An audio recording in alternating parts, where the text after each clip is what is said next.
Hello, my name is Greg Harradine. I'm a composer, and in this episode of Good Art, Bad Art, I'll be discussing the song Gravity by John Mayer. And I'll be asking the question, is it a first-class song with some great guitar work, or is it really just a forgettable little number? This was suggested by someone called Stygian4771.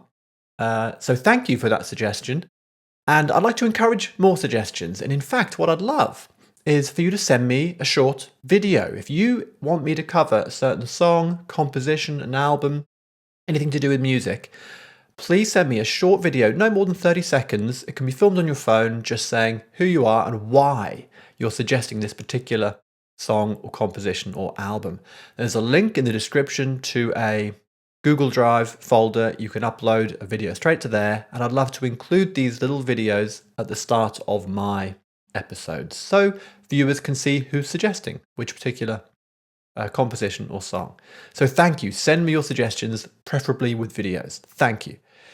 So yes, this song, Gravity, it first came out on his live album by the John Mayer Trio. This was back in 2005. The album was called Try. Then it was included on his 2006 studio album Continuum, and it was one of the singles from that album. And then again, it was included on the 2008 live album, Where the Light Is, John Mayer live in Los Angeles. So, let me describe the song. Yeah, if you haven't heard it, go and have a listen. It's a lovely, slow 6/8 number. It is very slow, a tempo of around 40 beats a minute. That's 40 dotted crotchet beats a minute. In 6/8, of course, we have 1, 2, 3, 4, 5, 6. And it's at about that speed. So very slow tempo there. In the key of G. Yeah. And it starts off some rather normal, predictable chord progressions. You know, G to C, chords 1 to 4, back and forth a bit. And then A minor 7 to D7, chords 2 to 5, yeah? No surprises there. But then a lovely touch. Here's a first thing I'd like to say that I think is interesting and is a tick in the positive column for this song. We get this little modulation. Yeah, a modulation in music is where the harmony or melody includes some slightly unexpected notes, and we're hinting at other musical keys, right? So we suddenly come across this chord, which I might call B flat 6, okay?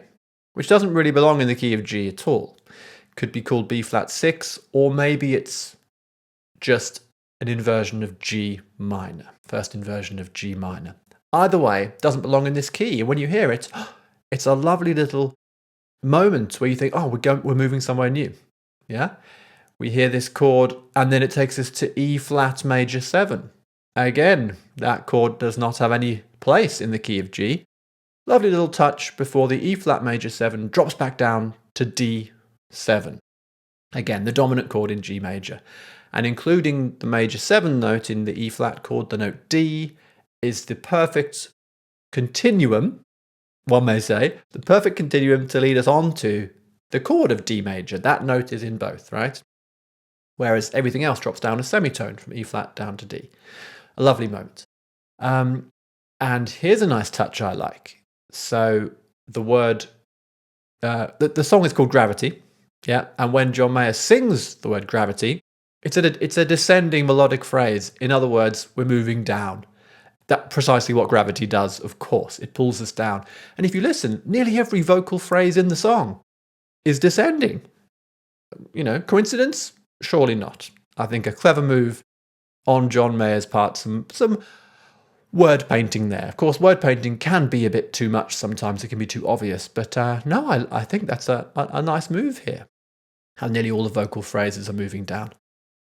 I'd like to just share a little bit of information of what John Mayer himself thinks of this song. Always fascinating. I'm going to read out a quote. It's a paragraph or so.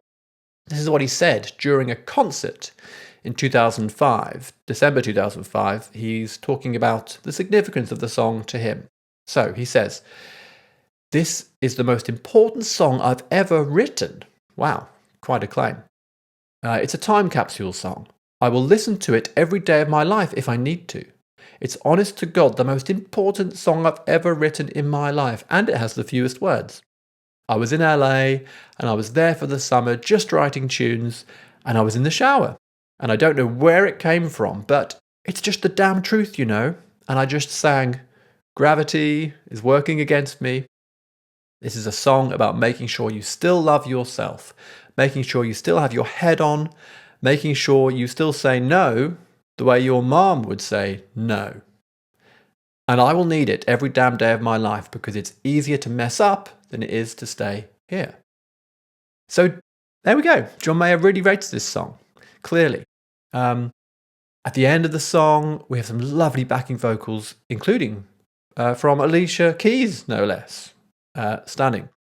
So, yes, let's just get round to the truth of the matter. What do I think of it? Well, it's a great song, no doubt. Yeah. Beautiful guitar work. Of course, John Mayer can do some wonderful guitar work. And like the best players, he gives his solos space to breathe. And he makes each line sing. Yeah.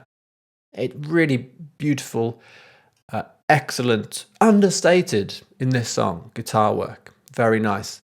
Lovely bass playing from Pino Palladino. What a great name. Really nice bass. Now, the drumming from Steve Jordan starts off, I thought, excellent. Just a nice, simple, but powerful groove, getting the snare and the bass drum on the second dotted crotchet beat of the bar. Powerful. But for me, after a couple of minutes, I wanted more from the drums. I wanted a bit more, and this leads me on to my main criticism, is the song didn't build up to a high enough climax for me. I wanted more from this slow 6/8 beat. It kind of did build a bit. We finally get the backing vocals at the end, but in a minute they've gone.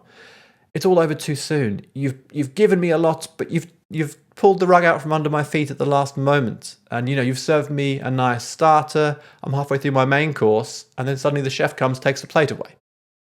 I wanted more. And in the live version, from Where the Light Is, we get more. This 4-minute odd song turns into 8 or 9 minutes. We get much more of a climax. That's what I think was missing from the studio album version.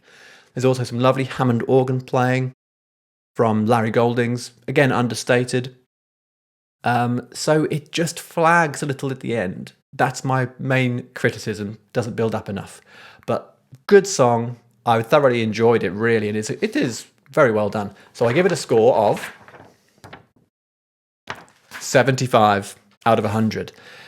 I've been Greg Harradine. Tune in next time. Goodbye.